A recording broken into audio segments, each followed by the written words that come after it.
All right, it appears that we are live. Hello to everyone out there in the audience. This is session 3, session 4. I might have the numbering wrong, but if the numbering's wrong, I'm sticking with it anyways. And when we left off, our group had just braved the long, long road, which is actually named the Long Road, from Waterdeep to Red Larch, in which they were to deliver a message, and when they did, the mayor collapsed of poisoning. Oh.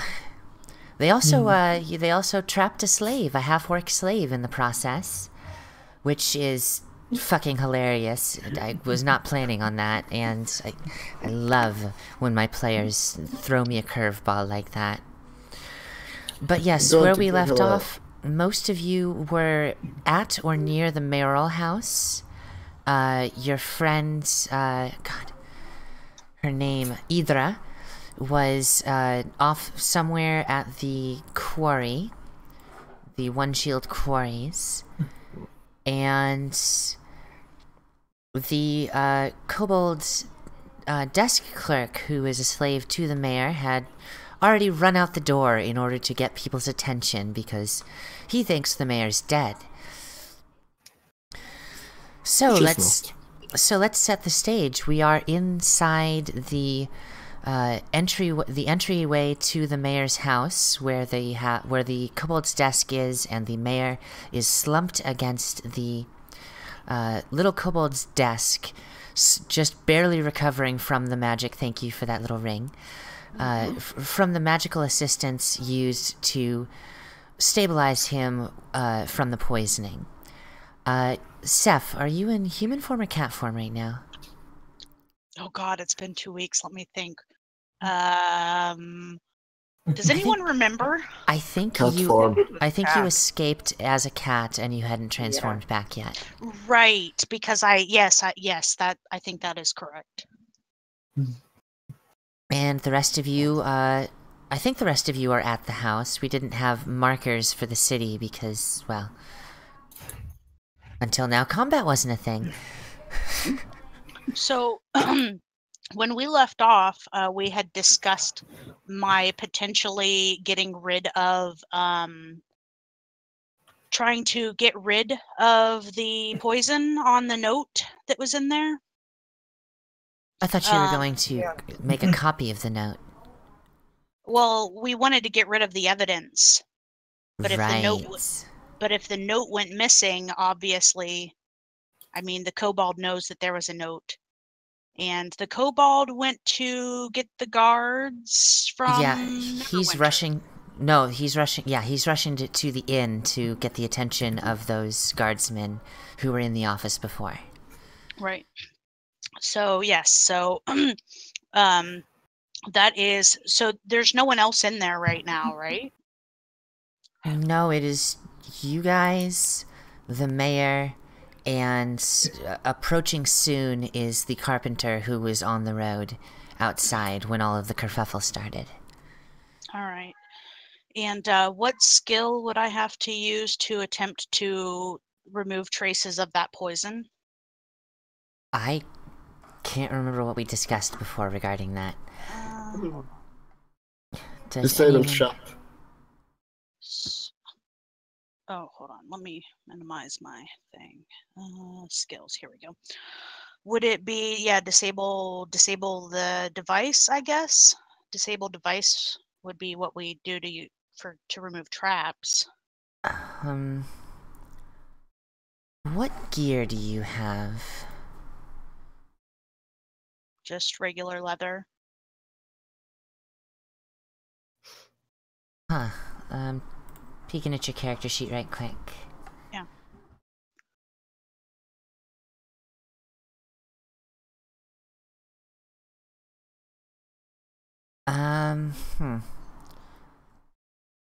Did I not write any of it down? No, I'm just getting confused between multiple games that I play. I know that the skills are obviously a lot different than 5. Yeah. 5.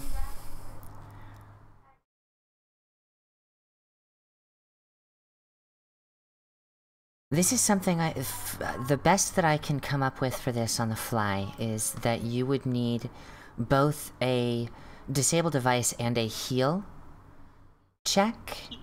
Heal? Yeah, or... well, you don't have to do it. You don't have to do the heal portion. Okay, because... Yes, I saw your heal score. Yeah, because I'm not attempting to remove the poison from the mayor. We've already done that with a couple of spells. The closest I can come to finding something that would match the removing of poison as a trap would be a mix of disable trap and heal. Well, I have a question for you. Yeah. I had planned on having craft, I didn't write it in, but craft poisons, since I'm a rogue. That would be extremely beneficial to you right now, wouldn't it? Yes. Can I do poison and a craft poisons check and disable device, or do you want to do heal and disable device? It's up to you. Do any of the rest of you have craft poison? I don't think I do. That sounds like a no. I don't believe I do. If one of you adds the heal roll, I will allow it. I do not have heal. As a skill? I thought you did have heal as a skill. I've been relying on magic. Okay. How about you, Saul? I got psychic. I got purge corruption. No, the skill actually, heal. Yeah, actually, you know, a purge corruption would probably fulfill the necessity. Yeah. All right. I can do that again. Oh, sorry. Let me look that up right quick just to see the details on it.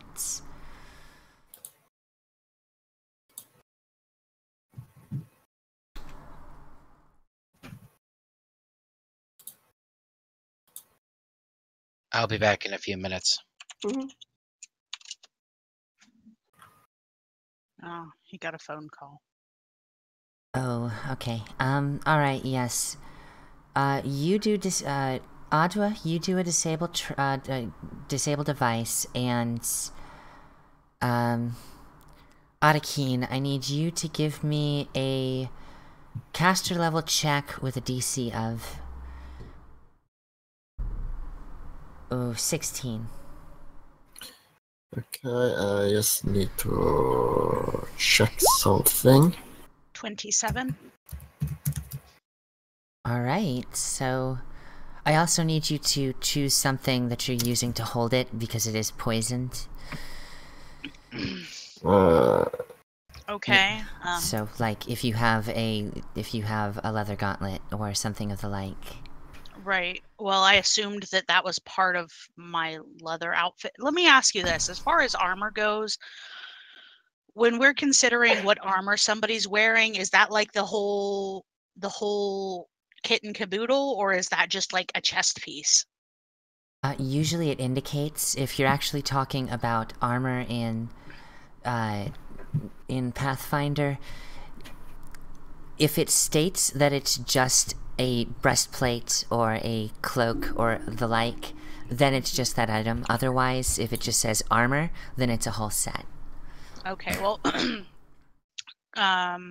Seth wears leather armor, so I'm assuming he has leather gloves as well. Good, okay, just making sure on that one. Yeah.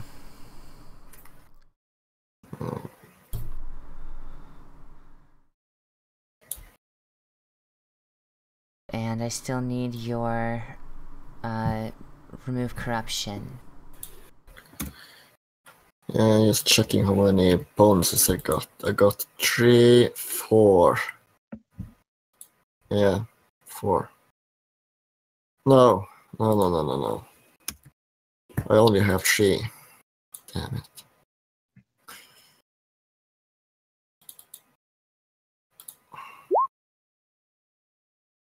Ouch. Oh dear. Tampering with a corruption is dangerous, as their nature is contagious. If you fail this, by 5 or more, you contract the corruption. Arakeen, you are now poisoned, unfortunately. But did I get it away from the document? No. It is partially cleaned. It will not affect anyone else. However, another attempt, someone else is going to have to attempt while you deal with the fact that you have, where is that? There it is. Alright, give me a Constitution saving throw. Yeah, that's not going to go well. If I survive, I can use my last point to try and get rid of this corruption myself. You technically need 2 saves, however, things will happen between the 2. Oh, man. Yeah. Phage, we need you. Yeah, unfortunately, roll. he's down. Alright, you lose 2 Constitution temporarily. Okay, still good. Alright, so, yes, now that you guys have done that, the carpenter walks in and see you guys standing over. He opens the door, trying to figure out what's going on. He doesn't actually look that tough. Oh, I'm sorry, do you want to say something? Just out of curiosity, since I did have a really high roll on that. It's mostly handled, but because he failed so badly, he contracted the poison. No one else is going to contract past this point. Okay. I succeeded, but I got it in myself instead of getting rid of it. I succeeded in removing it, but I didn't get rid of it. It's just moved. As he opens the door and sees the mayor on the ground, he shouts out, "What the hell is going on here?" He sees you all, messing around with a piece of paper, which doesn't really mean anything at the moment, but he is now staring at, well, I guess you, Arakeen, rather, Saul, because you look like you're in charge. With your fine pinstriped suit. Okay, I'm just going to use diplomacy and try to make him understand that when a kobold started shouting for help, the proper thing to do was assisting the major. He seemed to have fainted, and we were just hiding the place until he recovered so we can learn why he fainted. Alright, give me a diplomacy check. That's pretty good. I'm sorry, I should have said -2, but it still passes. He's shocked, and he's still very worried, but he rushes over and tries to pick up the mayor, who is slowly coming to his senses. He's not very healthy. He still has, his skin looks still very, very pale. Although the tearing, pulling of his skin seems to have subsided at this time. Okay, can I try and remove the poison on myself? You have to do another saving throw first. Okay. Con. A con roll? What? Do you have to do a con roll? Yes, it's a Constitution. You are not doing well today. 2 more. What? You are still in need of 2 saves to cure yourself of this. Luckily, they don't have to be consecutive saves. Can't I use Purge Corruption? I have 1 more. Yes, but you're doing it at a -2. Sure. That means... yeah. That means I'll D2 +3. Damn it! Oh, you are just having an absolutely horrible day, aren't you? Fortunately, you cannot recontract this poison in the process, but for a kobold, you're starting to look remarkably Silver Dragon-esque, except, you know, dying. You need to take another one Constitution. Minus one. You lose one more Constitution. Yeah, looks like I'm going to be inheriting the business.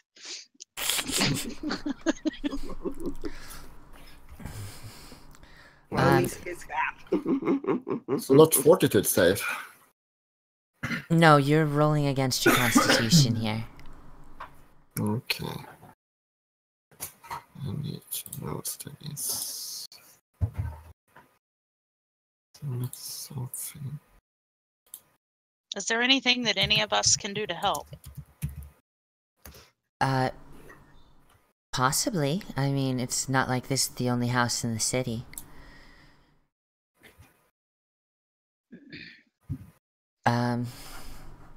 If you want a better answer than that, you can give me a... well, I guess you already fucking knew. There is the All Faiths healing shrine in the middle of town. Okay.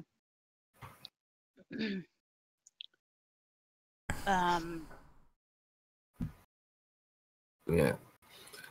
But the carpenter is looking up at you guys and saying, "This doesn't look like normal fainting. What happened here?" Of course. Was I, when he like entered the office or whatever? Was I in human form? Like, did I have to be in a human form to do the disable? Well, obviously, I probably did. So yeah, I presumed you had turned human in order to do that. Okay. Then Seth looks at the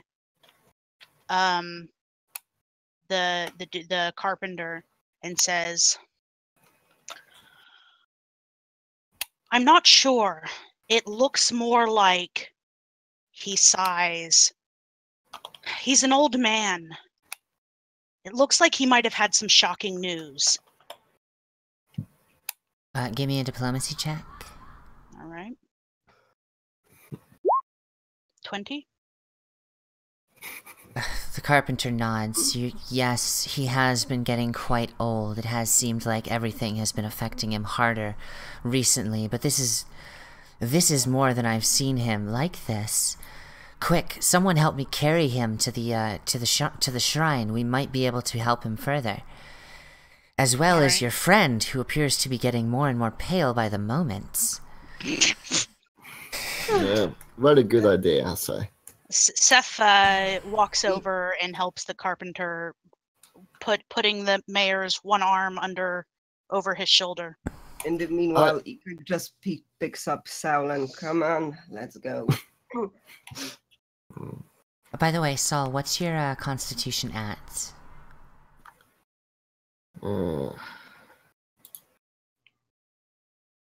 It's at 4. Oh my god. That's not good. Yes, so you might want to hurry to this shrine. Seth looks at the gentleman and says, "Which way to the shrine?" Oh, it's right in the center of town, across from, next to the inn. Well, for the sake of both, let us hurry. The carpenter carries him by the legs, presuming you'll carry his shoulders, and begins leading the way out the door. I'm not going to demand any strength checks because you're just carrying a person assisted, and Ikrik is so fucking strong that I highly doubt she'll have trouble carrying a kobold there. Yeah.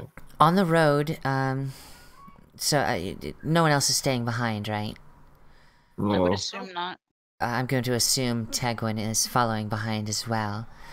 On the road to the shrine, right about here is where you run into the kobold and his well, a good portion of the town.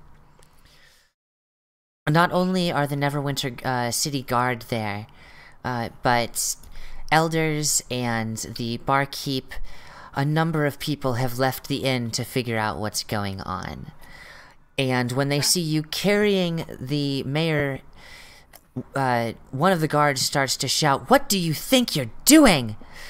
Quickly, he needs healing. We don't have time for your bullshit. The guard looks flustered by your intensity, but one of the elders pushes him aside and says, "We can bring him to the shrine right now. Just clear a path," and they make a hole so that you guys can walk through and lead you to, and this is the shrine, by the way, and lead you to, and we'll make a path so that you can get to the shrine, but everyone is following along. It's going to be a pretty tight fit in there. The shrine is actually a very beautiful place. It has a small, shallow well in the middle with what can only be presumed as healing waters because of the shimmer and glow that it produces. And 3 priests operate the entire place. One is a follower of... I'm sorry, I gotta look this up again. Saul is pointing at one of the priests and saying, "Purple!" Is he, like, losing his mind? Bentley. Everything's so pretty. Okay, so one is a follower of Nethys. One is a follower of, was it Milani? Yes, Milani. And one is a follower of, damn it, where are you?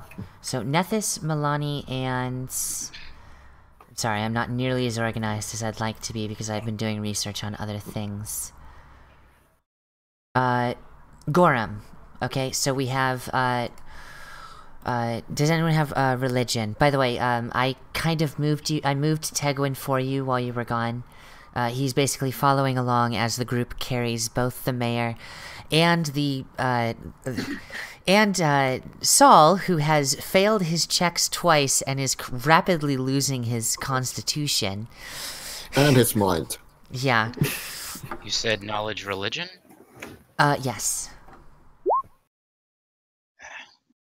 Probably not.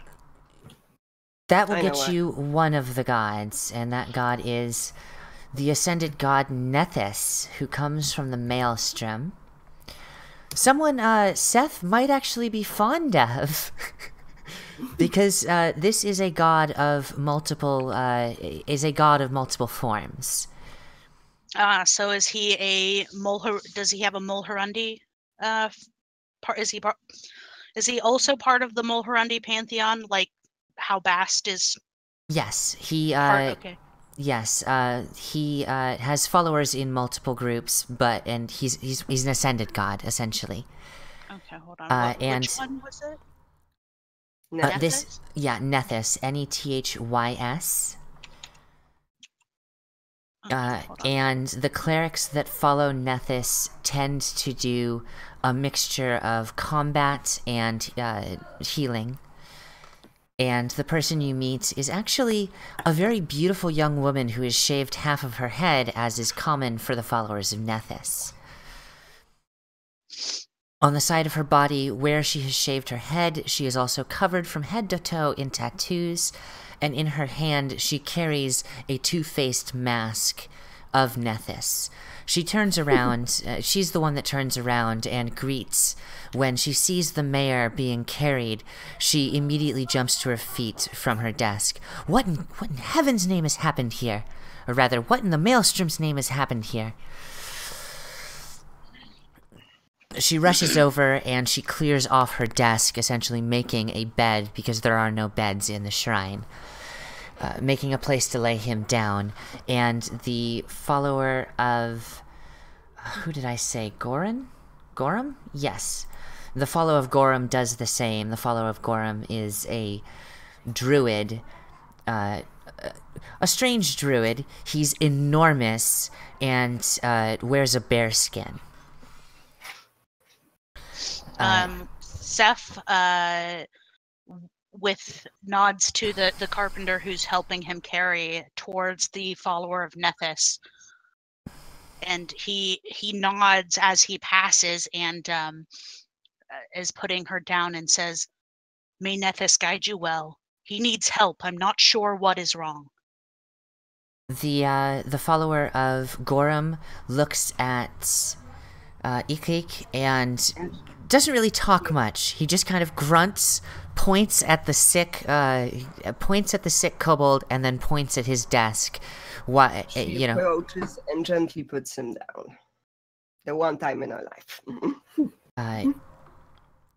Now, at this point, there are a lot of rumors floating around with the crowd that you have gathered. The two guards from Neverwinter step forward, and they are basically watching very, very carefully. They are standing directly behind the group of you, closer to the mayor. They don't really care about the kobolds. And you can see that they are trying to catch any sort of foul play at hand. Speaking of foul play, what happened to that note? It was left in the office. You just dropped it? Yeah, because he didn't want it to Disappear. Didn't want it to be suspiciously gone. Okay. Sorry about the sirens in the background. It was left on his desk. Okay. Or it was basically left wherever wherever he would have left it. That would be the little oh no, he left it in his office. Right. So it would be on the floor in his office where he left it. Okay. All right. And that's where it was replaced. All right. So at this point, the little kobold who had summoned the town comes forward and says, "These folks were doing something mysterious beforehand. He's trying to whip the group into a fervor. I don't know what they did, but it's their fault that the mayor is sick." This brings up the attention of the guards, who begin looking at the sick kobolds curiously. He wouldn't actually recognize me, correct? No, he wouldn't recognize you. He would, in fact, he doesn't know what to make of you. All he knows is now the kobold, who was in the office before, is also sick, and he is that much more suspicious. Knowledge religion, I'm going to attempt to the priest of Nephthys. Mm-hmm. I'm going to use my own knowledge of scripture to try to do something positive in our favor here. Well, they use the Nethys' Book of Magic, which is basically a channeling guide. Is there any way? I know that because of Bast in general, she's not healing, but she's not a healing god. Is there any way? Well, I was going to say, is there any way that if he kind of calls to basically he says under his breath, "Mother, is there anything that you can do?" Well, I think that you just kind of hit it. She's not so much a healing god, but a mothering god. And mothers usually have some basic healing abilities. She's more of a god of pleasure and hedonism. She's the mother of cats. And then when I think the best that can be offered is your comfort. Right. Hangover and well, that being said, can he can his presence offer the mayor any comfort so he looks like he's not suffering as much? Because the mayor doesn't know you, I'm not sure. Well, just okay. Well, I was just thinking that maybe it's possible, and this is up to you, that when he says, "Mother, is there anything you can do?"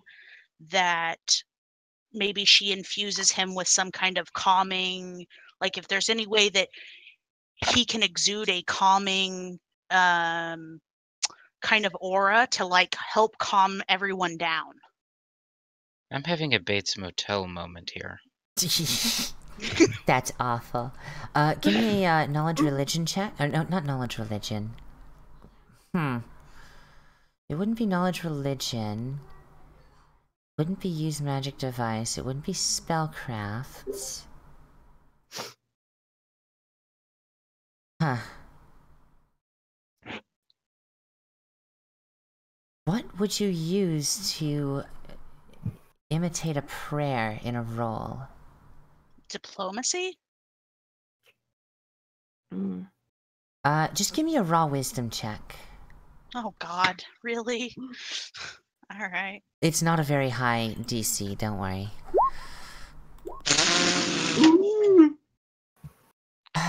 Wow. Well, someone's not happy with you. Mom is pissed at me right now. But thankfully, Tegwin would know enough about the Book of Magic to be able to assist with the cleric of Nethys, and could basically recite a portion of the spell so that the priest can focus on what she's doing with her hands. Rather, the cleric can focus on what she's doing with her hands. Right. Essentially giving a bonus to the cleric when she... Holy shit! Well, that worked out in our favor. Thank you, Kronos. Nice.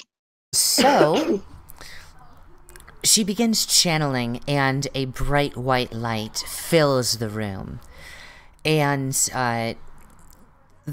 this magic almost throws the priest and Tegwin, the cleric and Tegwin backwards when it consumes the mayor, and then slowly, very slowly fades out. Everyone in the room goes silent. The guards are taken aback, but they don't know what's going on. Even the kobold is silenced by this. And meanwhile, the druid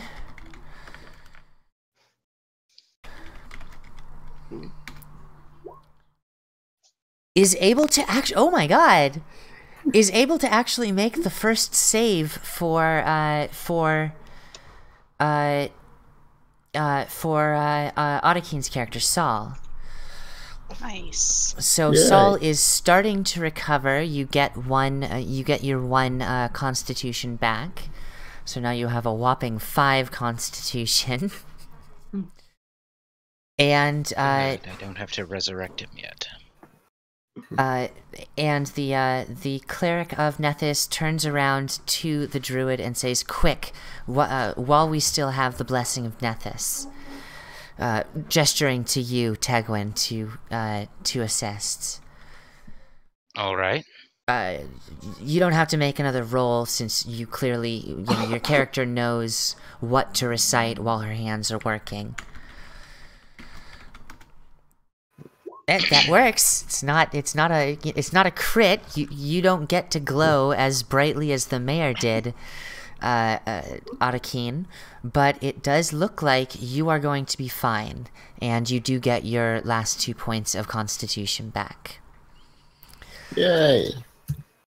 The mayor tries to sit up, and the guard, or rather the kobold, rushes to his side and says, "No, sir, rest.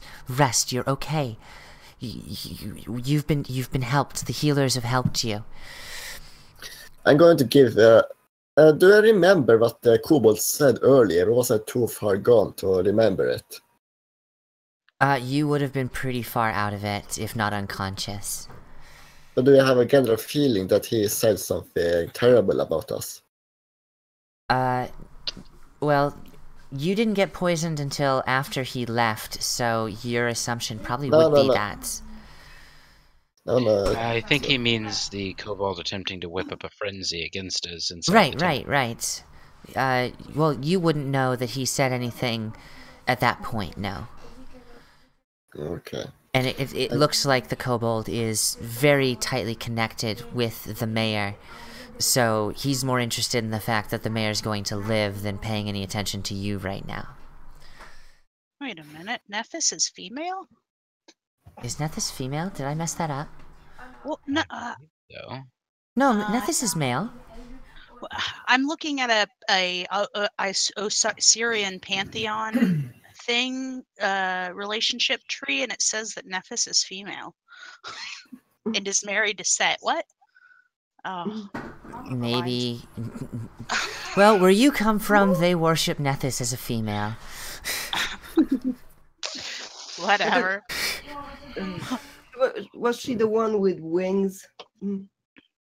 No, half of Nethys's body is charred to a crisp, and he transforms it at will, essentially. I'm going to just stay quiet and just listen to try and get a feeling for what happened, because I don't know what sort of role my character needs to put on now. The mayor is trying to sit up and speak, although he's still quite weak. Seth looks at the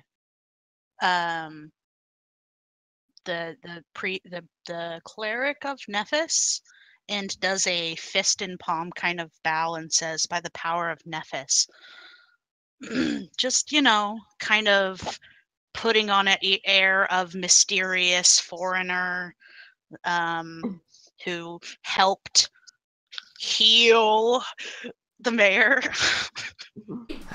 She gives you a half-hearted nod, but is quite occupied. 1 second, I'm sorry. It was more of for a show of everyone else. Sorry about that. Well, I muted the one thing, but not the other thing. Of course I did. But basically, it's more of a little bit kind of a show. Not necessarily for her sake, but for everyone else's sake. Right.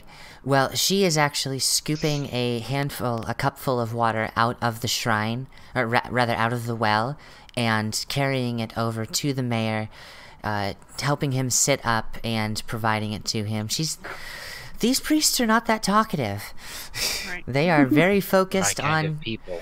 They are very focused on the gods. But you know who's not focused on the gods? The guards of Neverwinter, who, seeing that everything seems to be in order, are now looking at the orc as one of the only people, well, the orc and the Aleti, as the only people that they can even consider arresting at this moment. The slender one actually walks up to Ikrik and says, "What do you have to explain this?" I hear that. I did nothing. That's not what I asked, orc. Smart enough. Saul is going to slowly sit up and cough a little, then look at the Neverwinter guard. What are you accusing us for? The kobold just ran for it, leaving us to try and help the poor mayor. Give me a diplomacy check.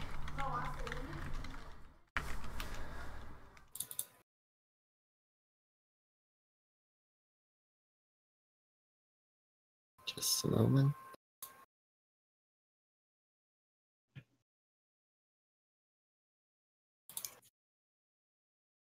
That's interesting. There's a Child of Bast prestige class in Pathfinder. Nice. It actually exists. That's weird.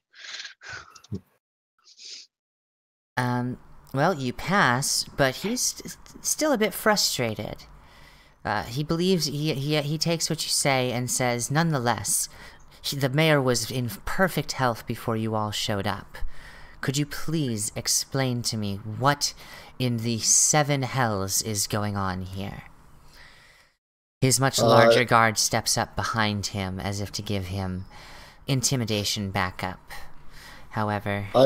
I point at a kobold. You should ask him.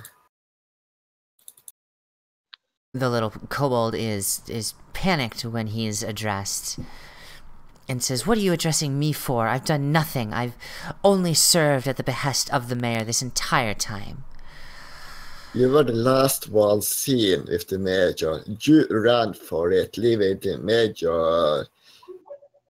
I don't know what happened in there, but he needed help and we gave it. And now we are accused for it. The carpenter... I'm sorry, go ahead. What sort of kobold are you? Oh. The carpenter, who had assisted in carrying him to the shrine, then pokes up and says, "It did appear that they were trying to do some careful magic to assist the mayor when I arrived. I do not think these people have any guilt." You convinced me with roleplay. You didn't actually have to roll with that one. At which I'll point... just find some wall or pew to lean against. Well, the elders are starting to perk up and telling the Neverwinter guards to calm themselves. Clearly, these are just adventurers who found themselves at the wrong place at the wrong time and offered what help that they could. While another elder actually approaches you, Tegwin, asking to shake your hand, thanking you for assisting with the curing of the mayor.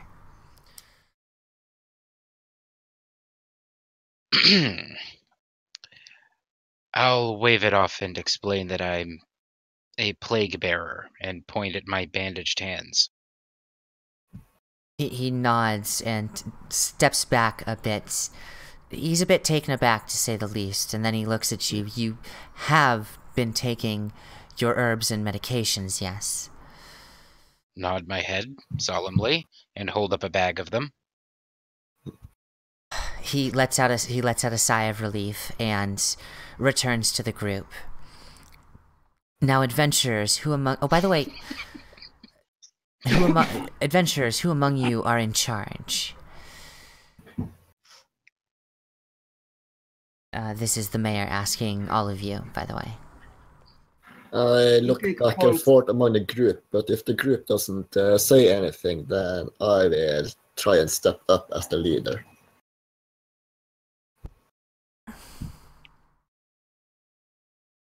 You'll hear no complaint from me about that. Neither me. Alright, so the mayor, the elder approaches you and says, "I'm glad you were there while you had the chance. Ignore the kobold. He has always been a skittish and anxious individual." But his loyalty seems unquestioned. Oh, of that there's no question, but his intelligence might be worth spending a few moments talking about. That said, the mayor does seem to be slowly recovering. Color has re-entered his cheeks. I would like to offer a place to stay for the night so that you may take the night to recover. I will cover your costs at the inn with the consideration that you donate to the shrine for their parts.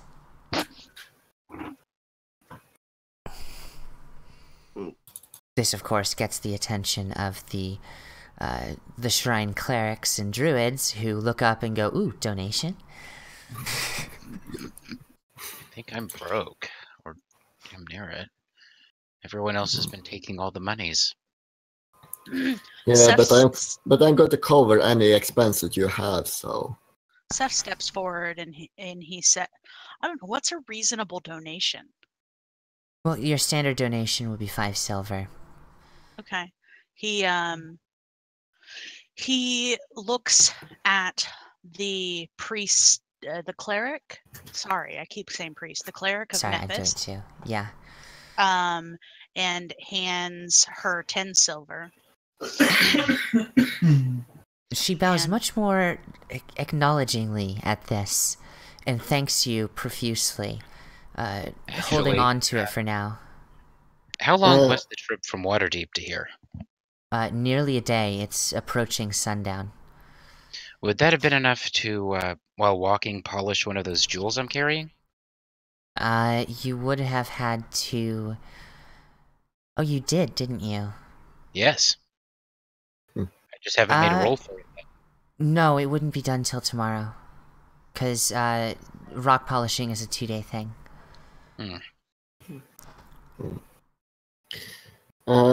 Wait, what am I talking about? Y'all slept in the forest. Yes, the rock would be done.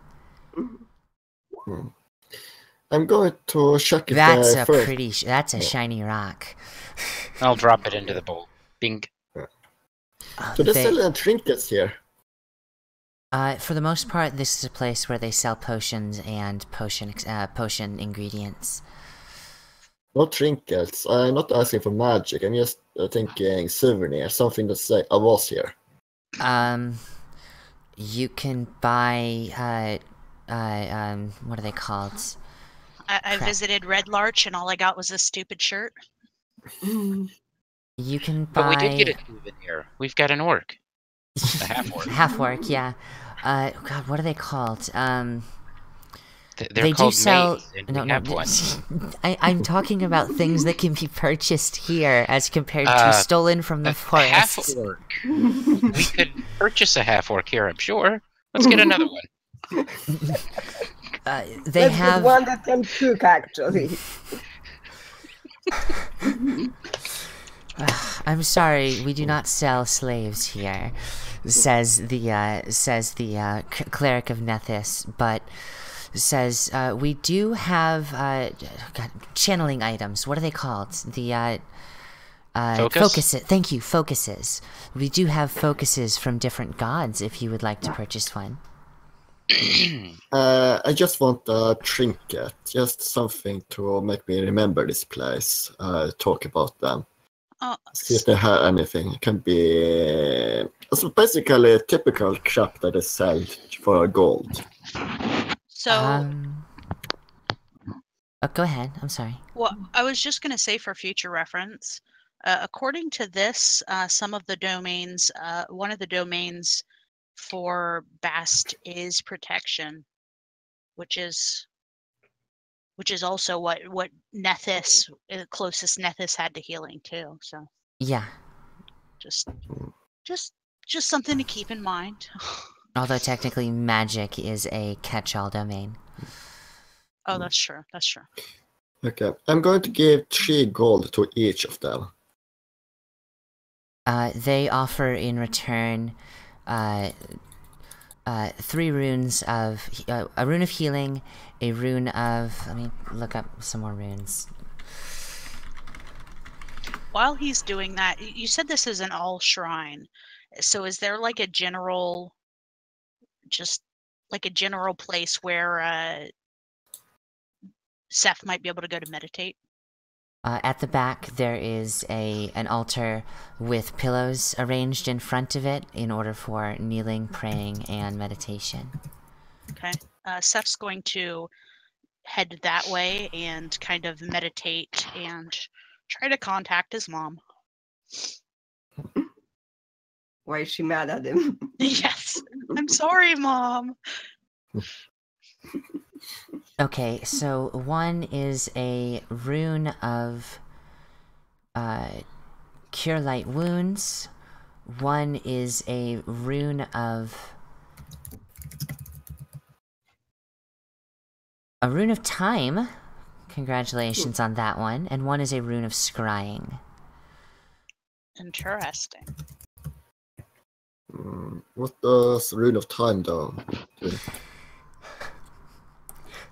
A time script alters the flow of time in some way, speeding it up, slowing it down, or stopping altogether, either for a single creature or in a fixed area. Nice. Oh. Okay. That would be useful for a thief. Yeah. I'm going to hand the rune of cure light wounds over to Ikrik. Thank you. That's a good choice. I can heal myself. Ikrik can't, so better to give Ikrik stuff like that, so I have time. Now these runes can be these. Ability? Sorry. Do they work regardless of someone's magical or intelligence ability? Yes, but you still have to pass. Oh no, that's only spellcraft. So yes, you just have to know how to read it. That's a problem. Yeah. However, you can inscribe the rune on a weapon, or rather, have someone inscribe the rune on a weapon.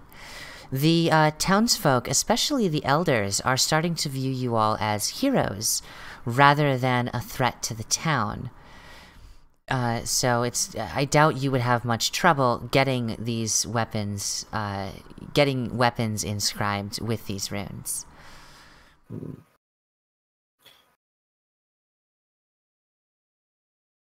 Okay. I'm going to stare over at the kobold and say, "You make me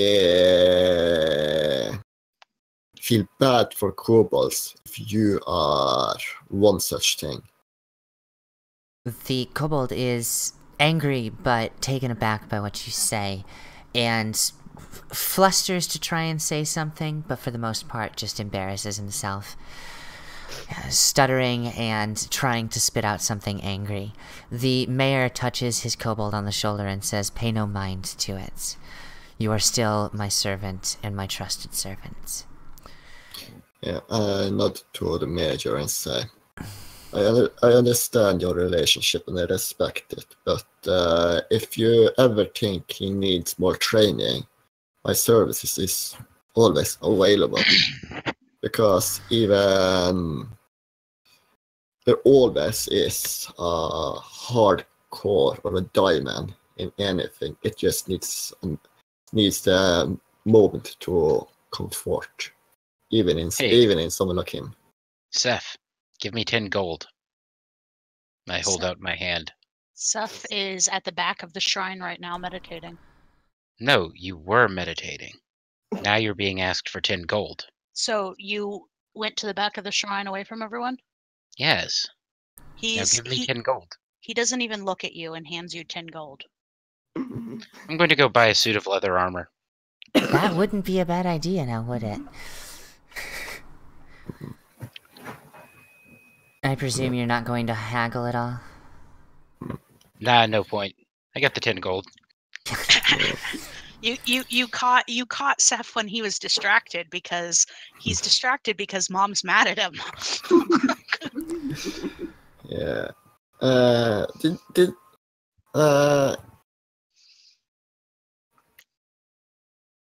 Cards, were they a thing here? Calling cards or something? Most people let their seal be known. Okay, I'm just going to give him a paper with the seal of my office to the badger and say, "In case you ever need my services." The mayor is still somewhat ill, and he doesn't seem to have much memory of anything that's happened. He thanks you and takes it and bows his head. But he seems very interested in returning to his mayoral house, and getting some rest. One of the elders assists him as he's getting up, with the kobold on the other side, trying to be of help, but clearly not very tall or strong, and able, mostly just staying close. And he's led out of the shrine. The rest of the crowd starts to disperse, most of them content knowing that their mayor is well. However, the Neverwinter guards remain somewhat suspicious. The other elder remains as well and says, "For your great kindness, just tell the innkeeper that I said that you could have a room for the night. Each of you could have a room for the night, and it will be yours." Sorry. Dying of the death. Apparently that elder is a little sick too. As things clear out, the cleric to Nethys goes over to Saul and says, "Are you sure you're well? Do you need anything else?" I look up to him and say, I believe you have done everything you can at the moment.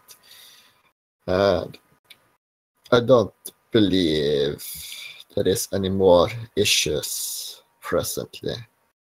I mean, if the gods want me dead, I would be dead now, right? That is the case. However, the chaos and the maelstrom cannot be predicted. Should you need anything else, my house is behind the shrine, and I'll show you where I mean here. So just, if you need anything, send for me, and I'll be at your side. She's very thankful for your donations. And with that, the shrine mostly clears out. You're left with a gruff, bear-like druid, a slender, half-tattooed, half-shaven cleric, and an actual priest. A priest of... God, I already forgot which god I said that was. Priest of... Who was the other god? Gorham, Nethys, and... Gorham. Oh, I don't remember. Gorham, Nethys, and... Was it Milani? Yeah. Yes, Milani. It was a Nethys priestess that told me if there was anything else I should ask her, right? Yes. Yeah. For a follower of a chaotic god, she's very sweet. I will walk over to her instead and ask her, do you sell any trinkets? Do you make any trinkets here, or only runes? I mostly just do rune carvings for the community. We have focuses for the magic inclined in the area, as no one else is able to create them. However, we don't really have a gift shop, as it were. Yeah, I really wish you had a gift shop, because then I would buy one of each. The druid looks at you, and then looks at his bear cloak and says, "I can get more," and then holds out his bear cloak and then an empty hand. Capitalism, ho! Merchandising.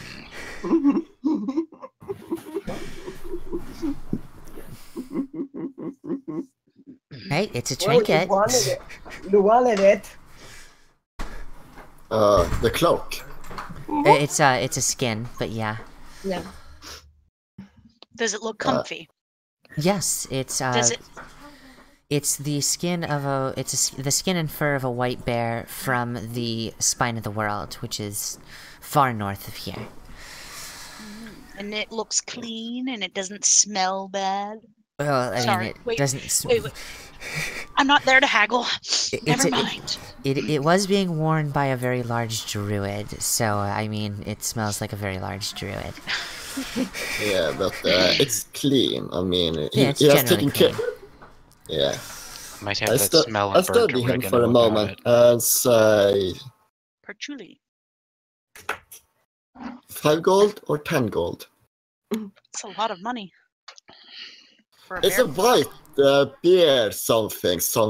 That's rare in these parts, isn't it, Seven? But it's not. But it's not magical. Does it have a protection value? You don't know that it's not magical. No, that's true. He says, "I will give it to you for 5 gold, but you must protect it with your life." Okay, I'll give him 5 gold for it. He puts Okay. it into the offering tray with the rest of the money and the rather shiny jewel, which he is... Yeah. Okay, what was it called again? A white bear? Cloak. White bear. From the a spine white of the bear's world. skin. Spine of the Yeah, it's from the spine of the world. It's a cloak, isn't it? Yeah, essentially. Yeah, white bear cloak from spine of the world. Does the head of it still have the like bear head when you pull it up over your head? Oh, that's yes, cool. it does. It also still has some teeth that have been that have had holes bore through them and then sewn into it. You know what would be hilarious? If I made his cloak one of my kids. Oh.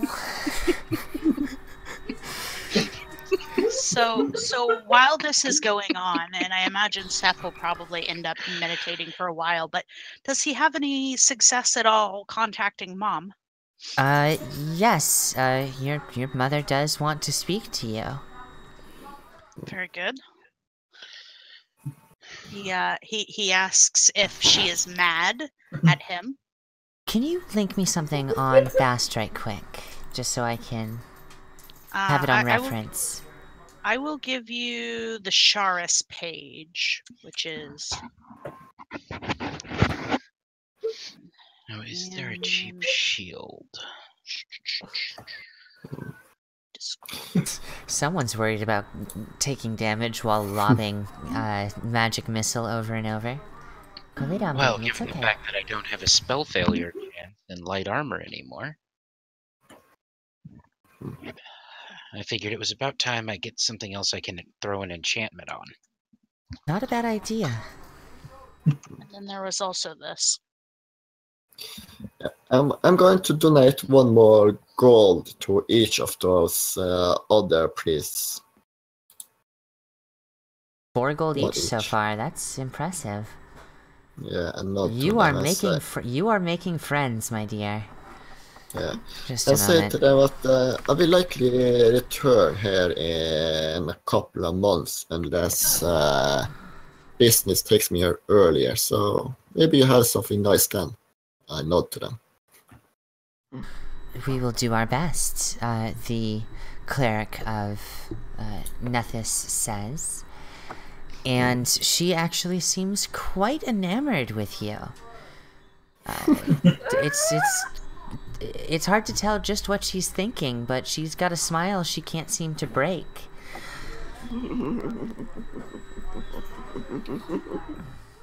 My experience is that it's never bad to be in the good graces of clerics. Alright, so, for heaven's sakes. Just 1 second. LT, quiet.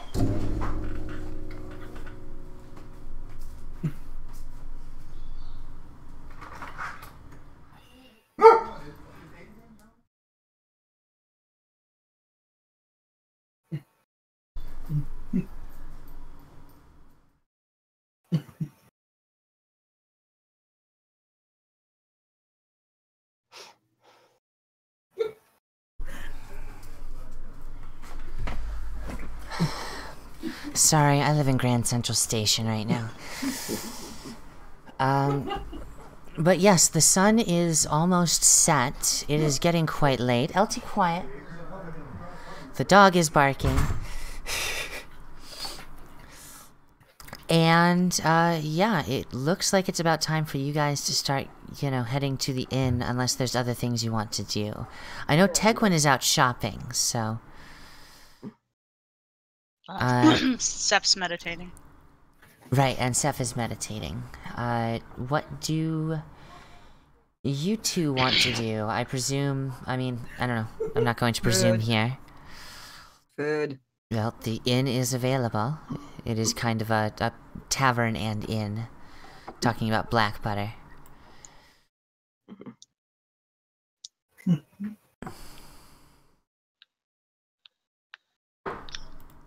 And, Adakin, you there? Yes. Alright, are you going to... Oh, shit, I forgot!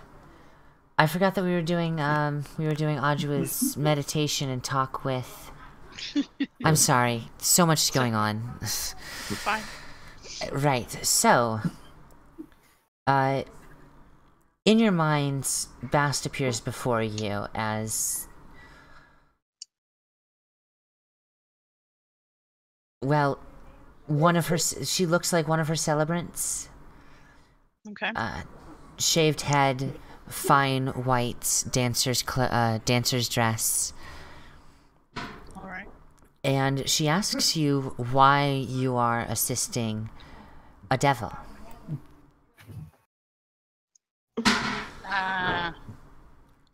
You mean... I'm assuming she means Nephis? Is No. that what she's... Oh. She shakes her head. She shakes her head. Not that devil. The devil in fine cloaks, or fine dresses. He thinks for a moment and he says, I implore you, Mother. I don't know what you mean. The woman for whom you do all of this work, for whom you've traveled so far from a place I led you, is not who she seems. He thinks for a moment and he says, the woman with the 4 arms? Nope. No. Oh, then it dawns on him. The one who commissioned this traveling. She is not who she seems, she continues, taking your acknowledgement, or taking your understanding to move forward. And it could put you all in great danger. I do not like seeing my children in this kind of danger or servitude. He thinks for a moment and he says, I understand. I will take it under guidance. I was in search of, as always, just a little fun. But sometimes that fun, I understand, can lead to bad places, for lack of more flowery words. I will keep an eye. Do you have any advice for me? Should I abandon anything to do with this? Or should I keep a closer watch? I wish for you to find out just who this woman is, for the sake of all of your companions. I will do so, Mother. Don't worry. We will speak again soon, I promise. Before we do not forget to celebrate, and with that, she fades from your minds. He stands up with a lot on his mind and kind of absent-mindedly wanders back towards the inn. Is there any chance on getting a beak mask helmet, like a plague doctor? How much do those cost? I couldn't find it in the equipment list. But I'm thinking full body set of armor, helmet, plague doctor mask. I'm going to go to the carpenter, see if it's okay. Oh, wait, I found it. That is expensive. They stuffed. If you want one, you're going to have to save up and find a necromancer. Or otherwise learn how to, Oh no, I don't want an enchanted one. Oh, you just want the bear one? Yes. Well, then it won't cost nearly as much, but you're still probably going to need to find a necromancer. Does anyone have, what is it? Knowledge region? Something like that? I've got knowledge local. That would help, yes. So you can ask her to do a knowledge local check if you wanted to find out if such a thing were able to be purchased in town. Well, this means I've got to find him. You know, he's wandering from the shrine back towards the feast hall. I presume our beautiful enormous orc is already there chowing down, or wanting to at least. The innkeeper actually welcomes each of you, offering a drink on the house, in thanks for the work that you did in trying to save the mayor. The mayor is a very popular individual within the town. Doesn't seem like they do much elections around these parts, but at the same time, they do have love for their superiors. I figure that whoever is able to do the best job of keeping their town together is the mayor here. So did the mayor stay at the shrine, or did he go back to the mayoral home. estate? Okay. He was helped by one of the elders back to his mayoral house. Okay. Can I go to the carpenters? You lost what, like 3 or 4 health there in losing your constitution, because your health would go down, and when you get the constitution points back, you wouldn't get the health back. Yeah, But I if you understand wanted that. to go to the carpenter, I mean, it's your choice. You're just exhausted. I'm exhausted, but the fact is I have to go back tomorrow early, so I only have now to do some shopping. Okay. So carpenter. Notably, the carpenters do things like build carts and furniture and the like, wagons, stockades, these kinds of things. Yeah, well, I'm pretty sure you also do wood products, because that is the way to teach the apprentices. Well, yes, but I mean, what kind of wood product are you looking for? A bowl. Or a mask. I mean, a mask is a focus. You could have gotten a focus there. You could have gotten a mask focus at the shrine. Okay, going back for that then, but I wanted to see if they had a bowl. I keep hearing bowel, and I'm like, okay, you want a butt. But yes, a bowl. You want a bowl. Yeah. I'm sorry, forgive me. I don't mean to be a cunt. But yes, bowls are quite inexpensive, honestly. If you want one made, they can have it ready for you by the morning, because it's not something they keep on hand. Yeah, I said I want something that is representative of Red March. He wants a bowl with the team logo on it.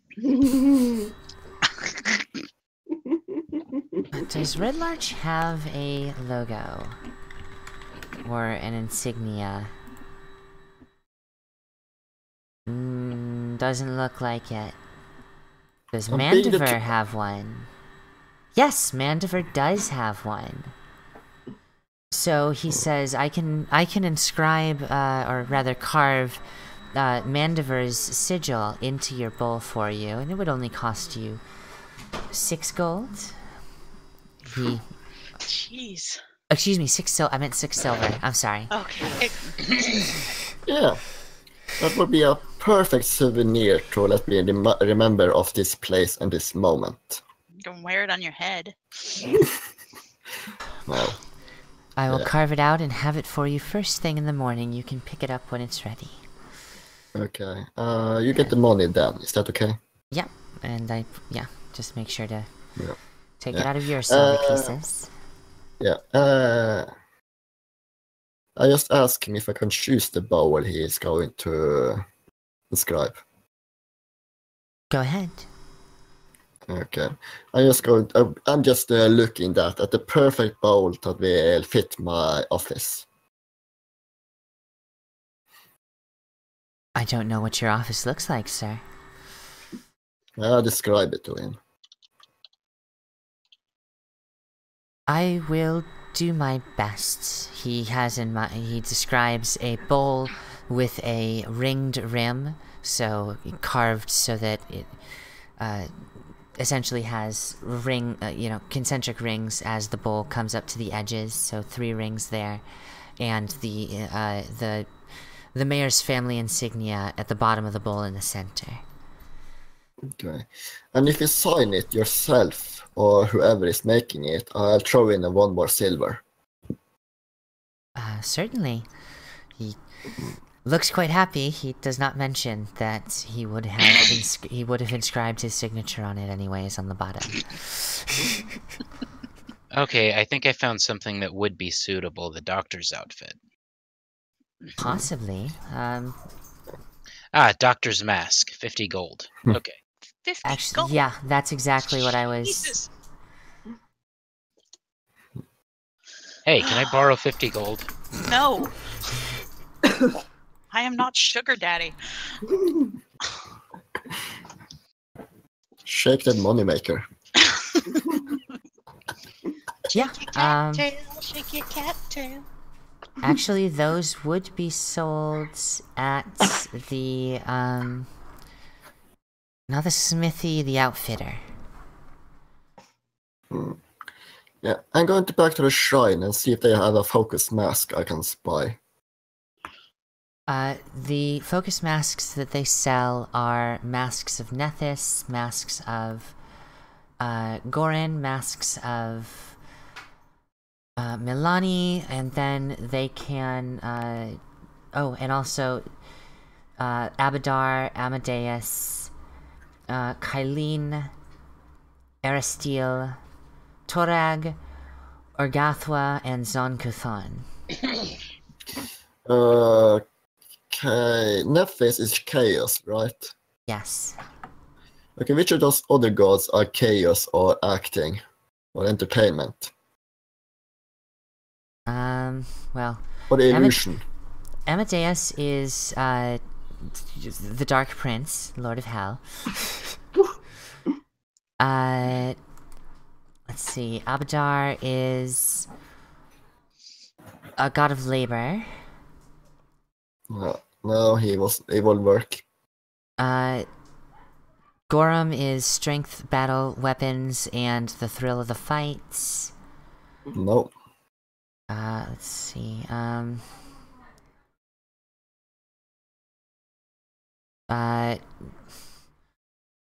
Orgathwa is the Lady of Despair. Zon-Kuthon is the Prince of Pain. No.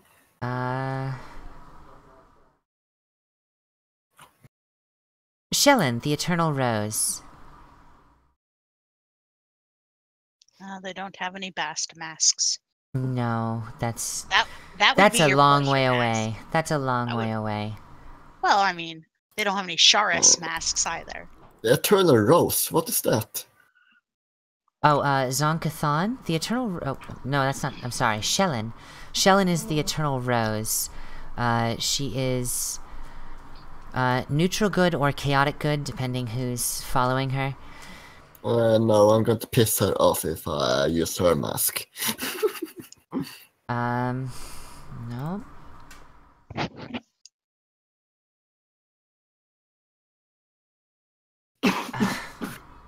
Yeah, it looks like Nethys is your closest bet. Okay, I buy a focus mask of Nephis. Well, you just... The cleric in Nethys, it loves you. And she is quite happy to offer one from the, that is hanging on the walls. Okay, how much? 1 gold. Okay. Hey, big spender. Why don't you spend a little time with me? Next thing you know, she's gonna come over for dinner in the inn. Okay. Focus mask on Nephis. Does it have any properties, or is it just a focus mask? It's just a focus, and without following Nethys, it would do you little good. Actually, it does a lot of good. I can use it for illusion magic. Oh, good. Yeah. Sorry. I just realized that I really need to stop using off-the-shelf stuff, so I've been want to upgrade my focuses. She also says for another gold, she can inscribe one of the runes onto it for you.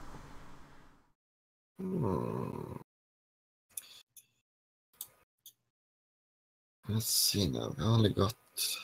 I get that to her. So.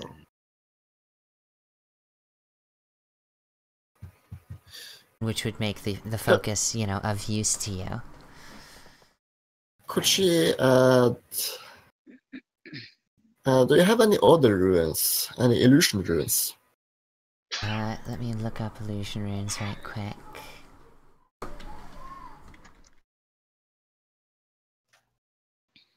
Illusion spells do not have equivalent runic designs.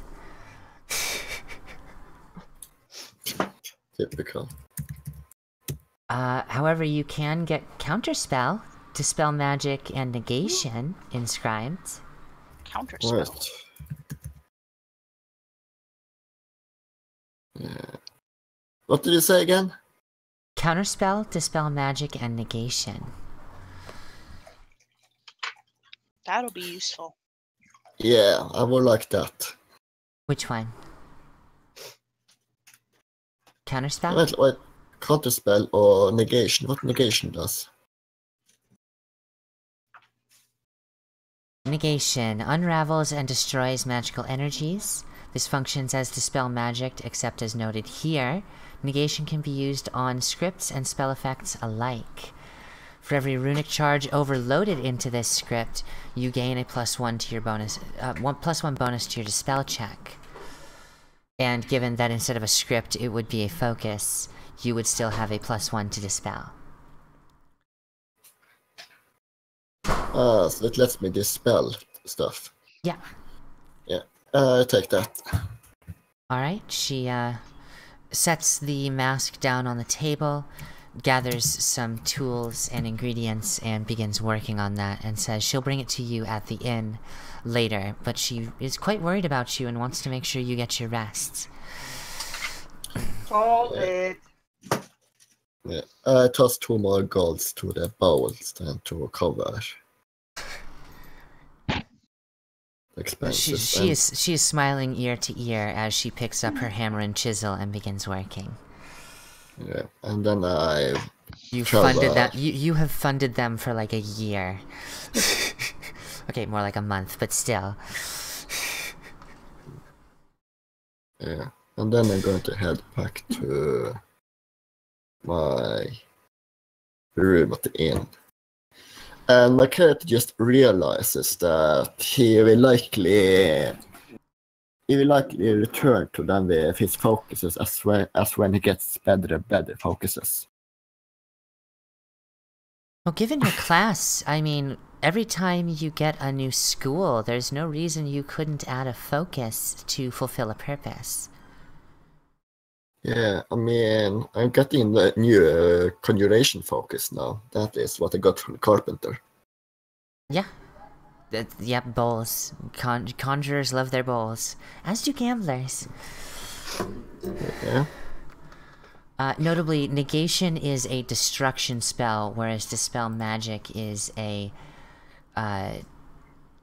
abjuration, anti-paladin, bard, magic, entropy, or arcane spell, depending who's using it. So, technically your mask is a destruction spell. So, creation and destruction in one. Nice. Yeah. Someone in the audience asks if the cat is barking. No, the cat was meditating and then getting chewed out by mommy. You don't mess with mommy. Never mess with mommy. You've got to be good to mama, then she's good to you. Oh my god. Really that again. When you're good Now- to mama. I'm sorry. Yeah, no! Now it's stuck in my head. Sorry. I do love that play though, so. So while that's all going on, Seth, instead of heading back to the inn, finds himself walking towards the mayoral manor. Okay. When you leave the shrine, Idra is walking south on the long road and walks past you. She nods her head respectfully to you. Idra is the The four-armed woman. four-armed woman. Okay. He's lost in thought. He doesn't even notice her. She shrugs it off and continues on her way. Sorry, go ahead. The Neverwinter guards are actually standing guard outside of the mayoral house, and you can see them as you approach. He walks around towards any area where there's no one. No one is in the back, so the guards would be up here. You could walk, like, you could honestly walk up this road here and approach from the back. Okay. Then in that case, I don't know why I was thinking that was the front, but in that case, he's going to basically get out of sight of anyone and turn into a cat. Okay. Poof, you're a cat. He wants to go and see if there are, for one, any open windows that he might be able to listen in, because he's now very suspicious about everything that's going on, especially having read that note earlier and talking to Mom. There is a room in the very back here that has a window open, and give me a perception check. All right. Ouch. Also, Red, I'm sorry you're so sick. Yeah. I mean, honestly, this is heaven in comparison to what it was last week. Nice. But you don't notice the open window because it's apparently, you know, around the corner of the house. It's just barely cracked, unfortunately. Okay. But you can... Go ahead. No, go ahead. I was just going to see if he can hear anything, any kind of conversation, or if there are any lights on in any specific rooms. That back room does have a light on. If you jump up into the window, you'll see that the mayor keeps a bed in the very back of the house to rest in. Probably to get away from the rest of his family, like the shrew of a wife he has. And the kobold is yelling about something, but you can't quite make it out through the window and walls. The window that I can most specifically hear and see light on, is there a ledge, like a windowsill? Yes. Okay, he'd like to jump up there and kind of just lay down on the windowsill to see if he can hear anything or what's being discussed. Give me another perception. All right. God, these rolls. 12. Well, it's good enough. The mayor doesn't seem to be saying that much. If anything, body language would tell you more than, you know, words, because he's just kind of waving his hand as the kobold shouts, you know, screams, "I know that they poisoned you, sir. I know that they did. They must have. Why else would the other kobold be sick himself? He must have been handling the poison as well." He kind of looks, he just turns his head and looks to see if there's any response.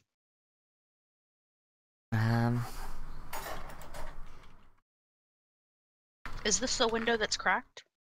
A little bit? It is slightly cracked, yes, though not enough to get through. Right. Nope, no one notices a bloody thing. The mayor's too sick and the kobold's too dumb. Well, and it's just a cat, you know. Yeah, no, I mean, they wouldn't be terribly worried about the cat anyways, although I would suspect the kobold would try and shoo you away if he noticed. All right.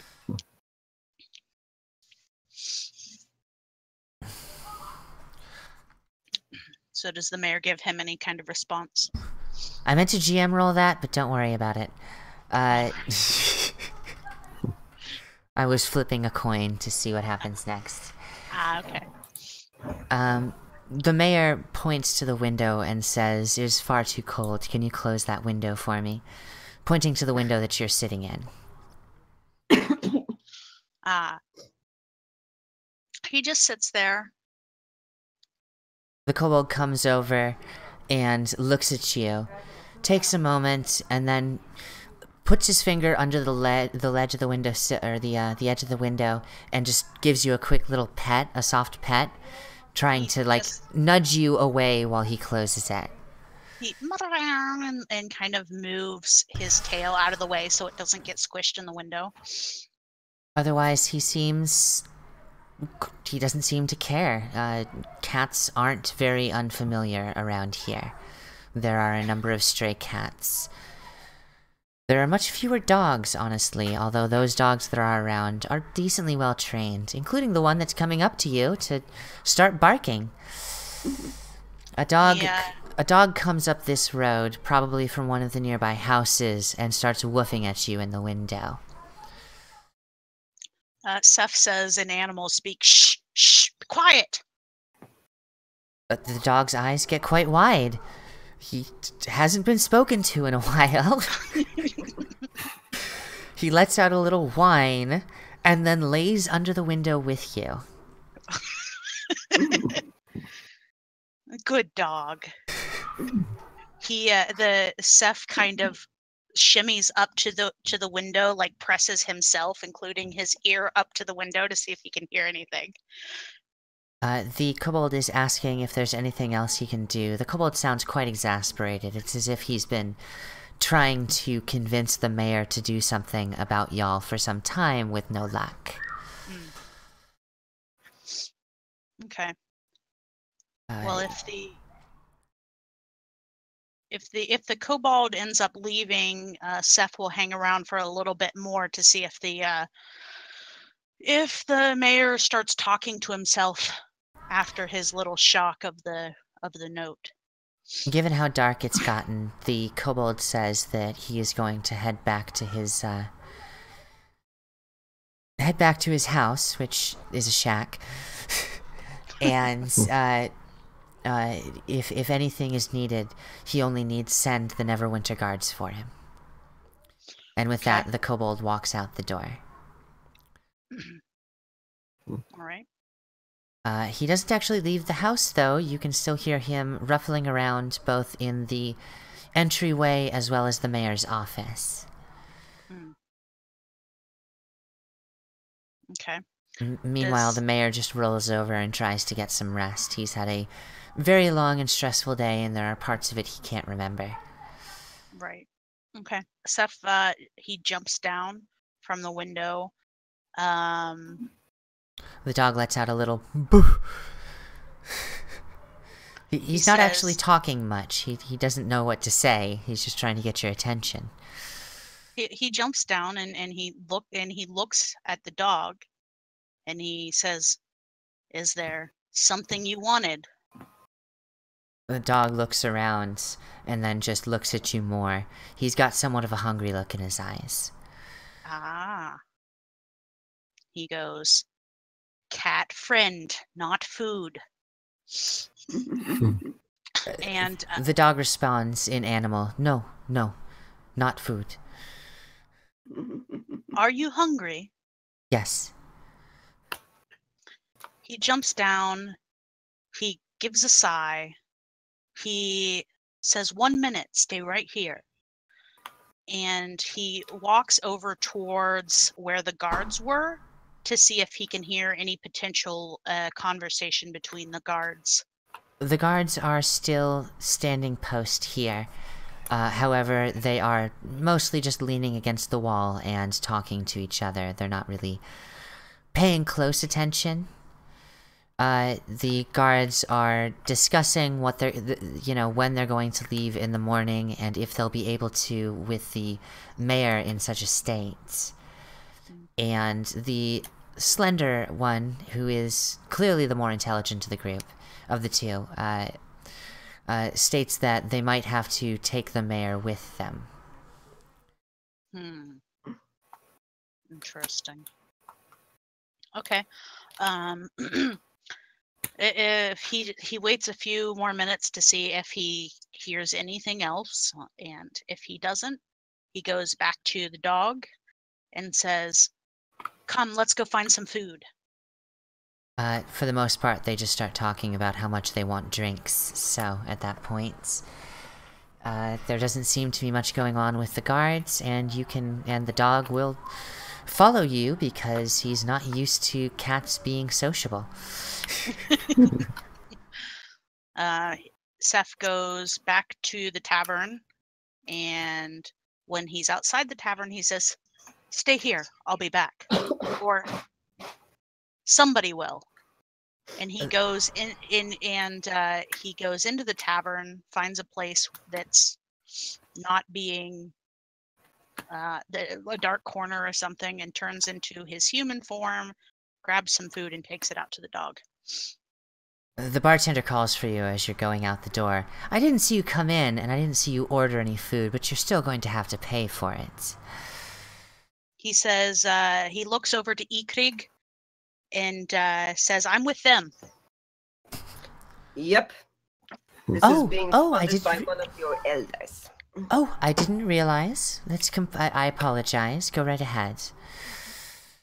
He just nods and walks out the door. When you come out, the dog is wagging his tail. He recognizes your scent. Is there any way I could fit myself up with some type of stomach of a sort? Just something to hold liquid. You have the most... Every time you have the weirdest questions. God. There's a reason behind it, which will become apparent in a bit. Put a water skin in your body. All right, I'm doing that, and then I'm going into the bar, finding the biggest sumbitch I can find, and challenging him to a drinking contest.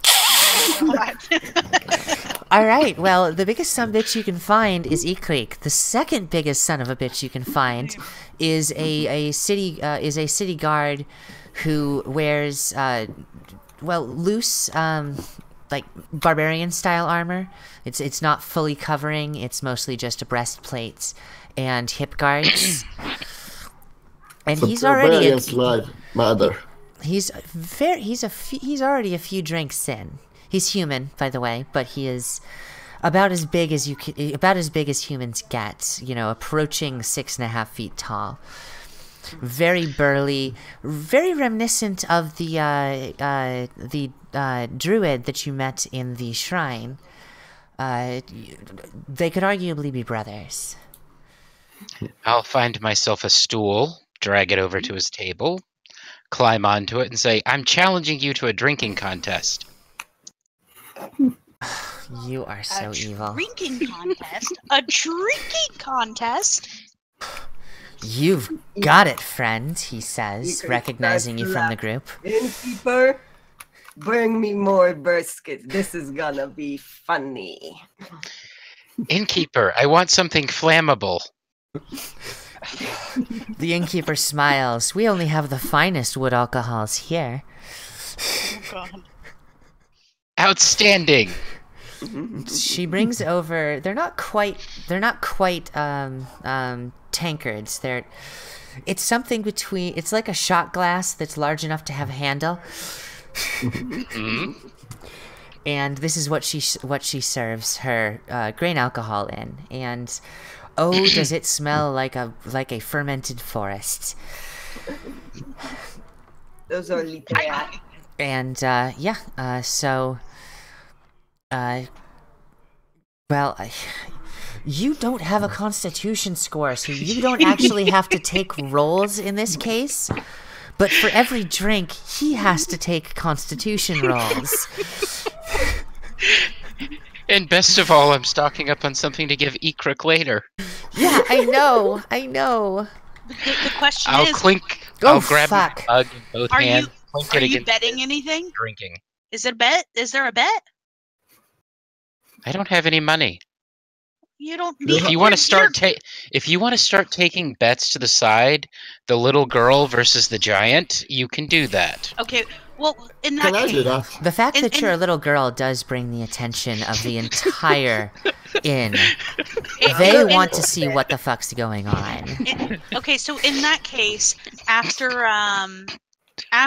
bringing the dog. By the way, what does that dog look like? He's a black. Well, he looks like a wolfhound. Okay. All black, a very common mastiff wolfhound breed from this area. Okay. He gives the dog the like some brisket or whatever the heck he brought out, and he says, "There'll be more later, friend." The dog wags his tail and just starts eating immediately. He doesn't actually say anything, but you can clearly tell the dog's thankful. Seth then walks back inside, and because he heard what was going on outside the door, and he pastes a smile on his face, and he says, "A drinking contest? Oh, this is fantastic! Exactly what this place needed." And he goes, 15 gold on the little girl. Oh, hold on a second. I'm going to carefully say I bet 5 gold. 5 gold on little girl. There are 7 people in the inn who will take you up on that challenge. I bet 5 gold on the little girl. Same here. I might just get my mask tonight after all. 25 gold on the little girl. You all are crazy. Then each of them puts up 30 gold on the quote unquote sure bets. They're giants of a man. Is holding it in both hands and say, "Bottoms up, big guy." You're making a very strange mistake, little girl. Seth drags a chair over to the table that they're drinking at, turns it around backwards, and leans on the back of the chair with a big grin on his face, watching. Well, the first drink he took clearly hit him quite hard, although he is still going. Are you guys ready for the seconds? I hope that you have some good acting skills. That way it doesn't look suspicious. I'll clink the second mug. Let's go. Good lord. Good lord, this guy's a cheap drunk. I'm sorry. As he continues drinking, you can tell he's getting drunk really fast. Like he is a whole lot of bluster, but doesn't really know what he's doing with this grain alcohol. I'll hold up a hand and say, "Another!" Back. No, Elton, back. Here, now. What'd I say, baby?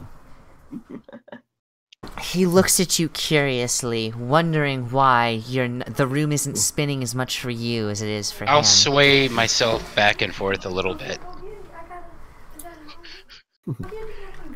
Clink the next mug and down it. Good lord. Okay, well, guess what?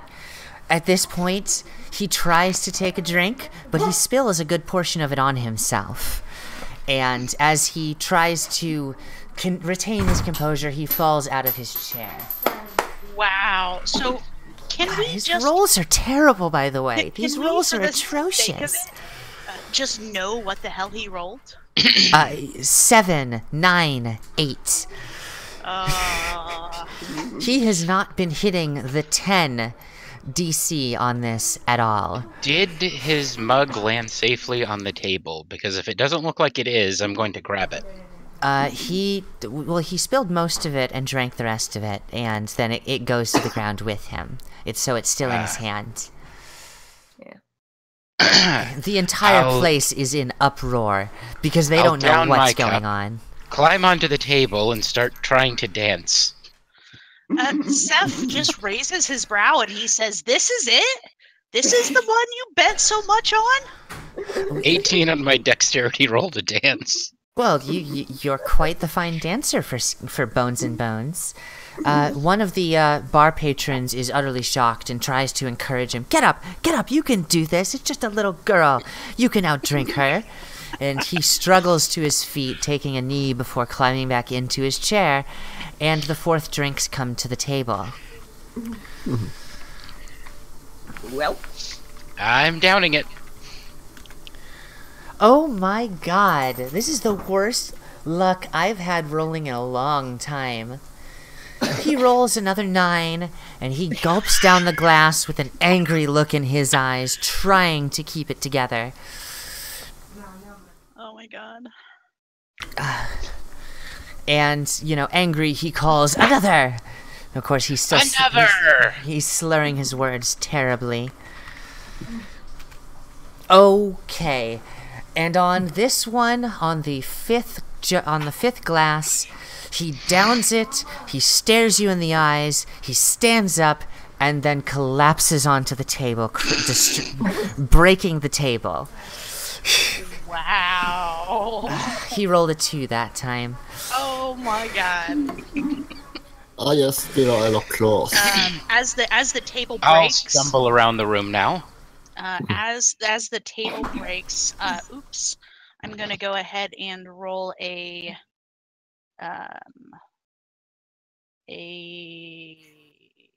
where are my savings?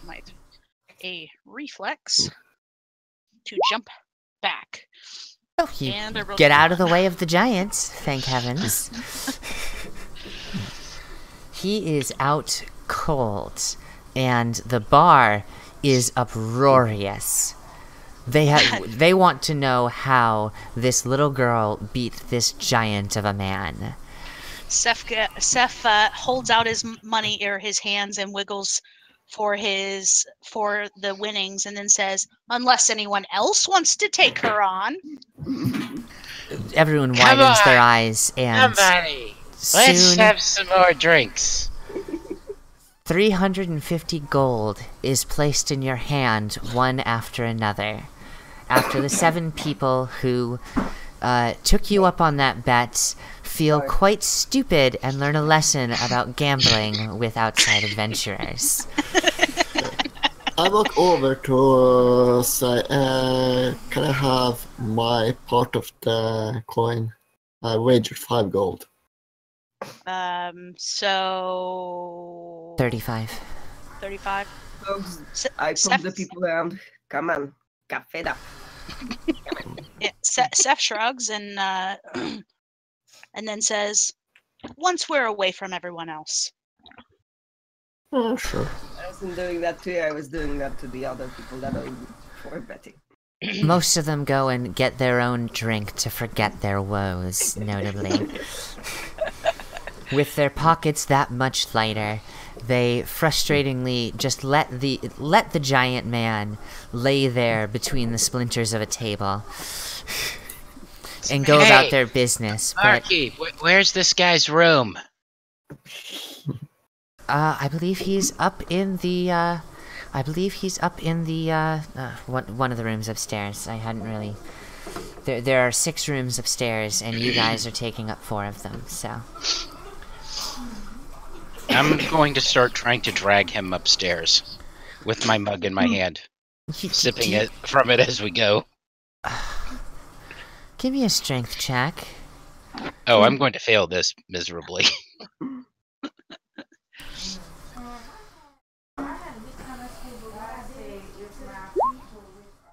Yeah, you can't pick this guy up.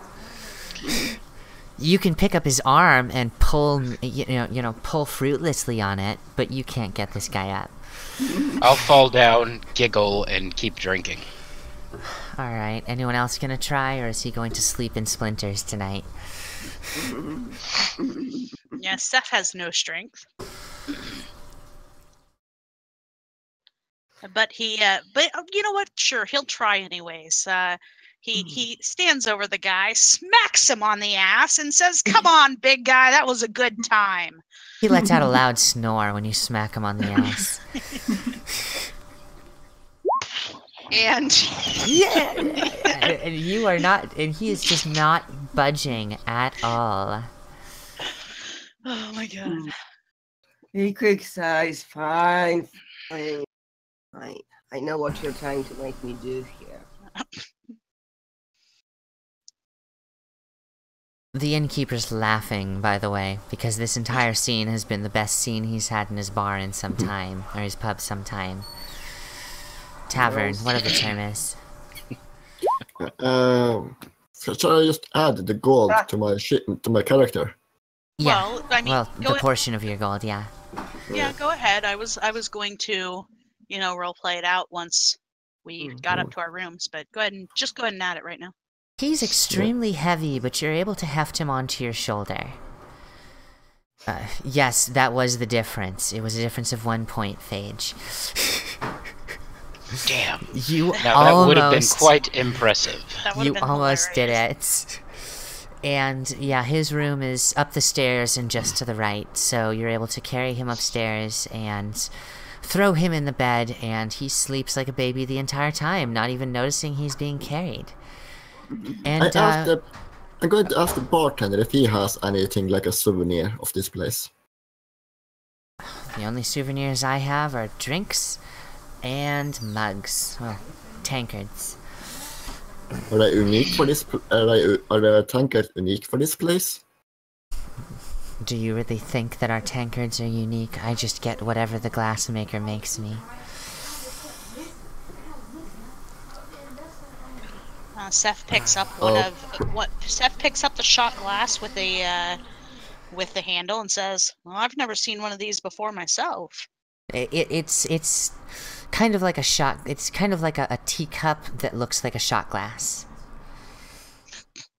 So yeah, that's the amount of alcohol that was in it. Unique for this area? They're just something I asked the glassmaker to make for me for, well, this specific purpose, drinking contests. Look over the stuff. Do you think they will be unique for this place? He shrugs. He says, "Well, can I do it like in an appraisal or something to see if these?" Okay. All right. 15. It's an extremely fine glass, much cleaner and more transparent than you would normally see in, well, the trades, you could find glasses similar, but not the same size or shape, in Waterdeep, but there's a quality to this glass that is very fine. Most of the time you would have a smoked glass in Faerun, and this is actually a clear glass. He looks at God damn it, what's your character's name? Tegwin? No, not Tegwin. Egric? Saul? Saul, thank you, Saul. He looks at Saul and he nods and he says, "I've never seen anything like it." Saul looks excited, tensing his arms, looking like a child that finds something excellent. And he looks at it. Can I buy a few of those? You can take it. Feel free. I have tons of them, far more than I can keep that I need for this tavern. He quick sighs. You're such a souvenir sucker, just like my mother. So? Yeah, your mother's souvenirs are skulls and bones. Sparky, how much for my cup? Well, if you insist on paying, five silver per glass. Someone give him some money. I'm keeping this one. I love that you're still acting drunk, when in fact you just have a water skin full of grain alcohol in your stomach. It's great. I might actually keep that for later. It's not like she's not sterile. Well, she was collecting it for you, friend. He sighs, but despite talking to his mom and having a lot on his mind, this really was the fun that mom was talking about. Yeah. And so he looks at Saul and he looks at the barkeep and looks at Saul again and says, "How many do you want?" 2 for each of us. So 8. All right, 8. Sure. That's 4 gold total. He hands over the 4 gold from the winnings. She actually, when she sets out 8 glasses, well, 6 because 2 of them are already out. She fills the 6 with grain alcohol so that each of you can have a drink on the house. Yeah. As you can take that from my part of the winnings. He nods and then he picks up the glass and takes a drink. Constitution. So does he quick and toast. Oh yes, he toasts. Saul raises his glass for a toast. I'll toast with whatever's left in my cup. So should we roll a Constitution check? Yep, you should. Good luck. Oh, natural fucking 20, bitches! It still nods tastes his like head. shit. He nods his head, looks at the barkeep, and says, "Quite good, quite good." Saul, it knocks you on your ass. I just go to sleep then. Yeah, your vision is quite impacted.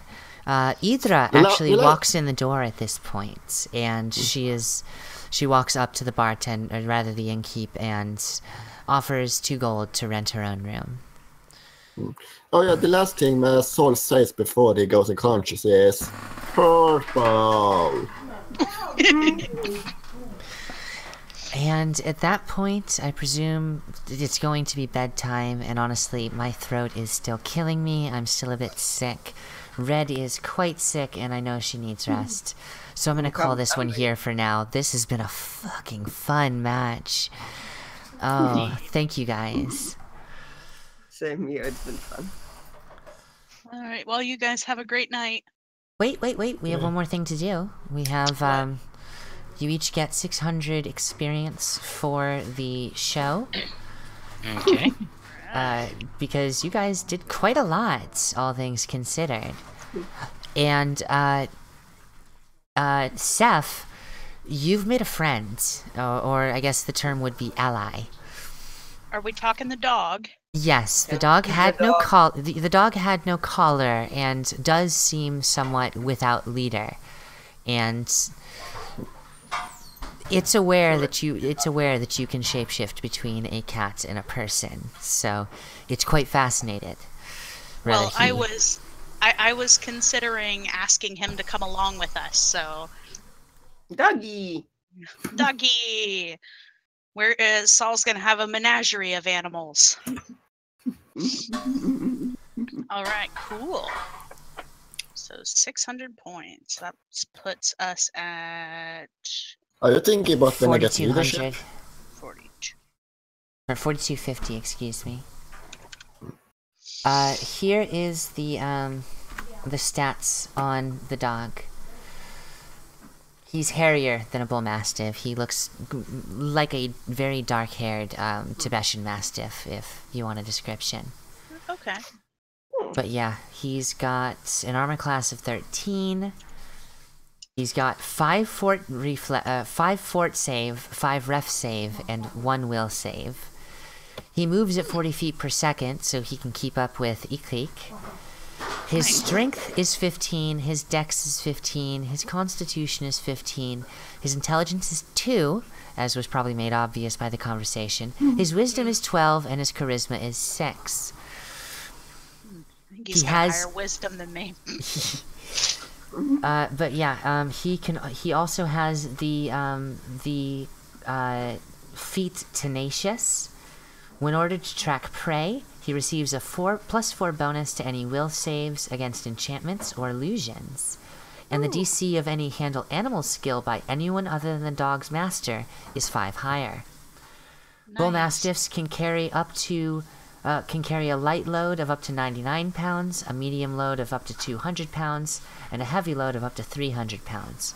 A bull mastiff can drag 1,500 pounds. Oh, so in that case, next time Saul gets drunk, we can just put him up on horseback on that. Pretty much. Is the dog as furry as so does he look sort of like a really small hairy bear in a way? Yes. Yes. Oh, he's gonna be so great to snuggle up with. I mean, by the description, he's really sounds more like a more Caucasian shepherd than even a mastiff. Well, I looked close up to somewhere in the middle. Let me find a picture. I looked up Tibetan mastiffs, and they kind of like. There's this one where it kind of looks like a freaking lion. I love to. Oh, I know what picture you're looking at. View image. Is this the picture you mean? Hold on. Let me show everyone else. Yeah. That's so cute. He's big, he's scruffy, and there's no indication that he has an owner. Yeah, that one, and then the other one was the if you just type in Tibetan Mastiff, there's one of a tan colored one next to a little dog where it looks legitimately like a lion. Actually, oh, I see it. Oh, that's adorable. That is so adorable. Oh my god. Oh, that's amazing. I'm going to share this with the audience too. Just because it's so cute. Oh my god, that is adorable. And with that, I wish you all a wonderful night. Thank you to Cube. Thank you to Christine Green. Thank you to 100 Davros. Thank you to Kaho-chan. Thank you to Megamine. Is anyone else here? Thank you to Aki. Thank you all so very much. And if I didn't say your name, you didn't say anything in chat, so I didn't see you. But I love you all, and I hope you all have a wonderful night. Mwah. See you guys. Bye-bye. Good night. Bye.